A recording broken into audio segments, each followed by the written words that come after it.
Bill is passed అని ఒక వార్త బయటకు వచ్చేసిన తర్వాత ఎట్లా అనిపించింది అసలు ఆ సెకండ్? మీరు తెలంగాణ ఇవ్వకుంటే మిమ్మల్ని ఇక్కడ స్మాష్ చేస్తాం. కొత్తగా రాష్ట్రం ఏర్పడింది, చిన్న రాష్ట్రం, మరి ఎన్నో అవుతుందని అనుకున్నాం. సో ఎట్లా సాగింది? కేసీఆర్ గారు 2001లో తెలంగాణ పెట్టిన తర్వాత 14 ఏళ్ల పాటు ఒక ఉద్యమ ప్రస్థానం జరిగింది.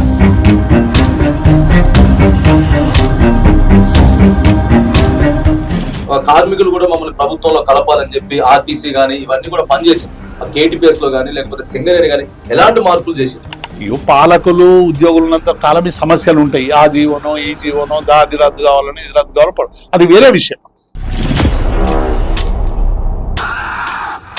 అప్పుడు కేసీఆర్ ఏం చెప్పినంటే అందరూ కూడా ఎవరెవరైతే ఉద్యమకారులు ఉన్నారో వాళ్ళందరూ నిర్ణయాలు తీసుకొని ఇవన్నీ మేము చేసినాం, లోగో గానీ లేకపోతే తెలంగాణ విగ్రహం కానీ లేదా పాట గానీ ఇవన్నీ మేము వెంటనే మార్పులు చేసేసి. ఎందుకని అట్లా మార్పులు చేయాలి? ఎట్లయినా నేను కేసీఆర్ మీద ప్రతీకార పాలన తీసుకోవాలి, నన్ను అరెస్ట్ చేసిండు చేద్దాం, ఆయన ఏదో ఒకటి చేస్తా అని ఓ ప్రతీకార పాలనతో నడుపుతున్నాడు తప్ప ప్రజల సంక్షేమాన్ని దృష్టిలో పెట్టుకోవడం.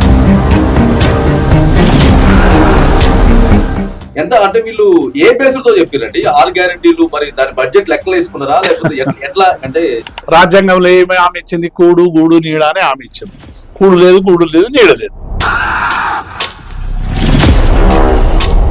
కేసీఆర్ పాలన బాగుందా లేకపోతే రేవంత్ రెడ్డి పాలన బాగుందని పెట్టకుండా ఫామ్ హౌస్ పాలన ఎందుకు పెట్టిరాలి అసలు? అంటే అందులోనే ఒక కుట్ర ఉంది. ఫామ్ హౌస్ పాలన అంటే ప్రజలందరూ వ్యతిరేకిస్తారని చెప్పి మొదలే ఊహించుకొని అట్లా పెట్టింది.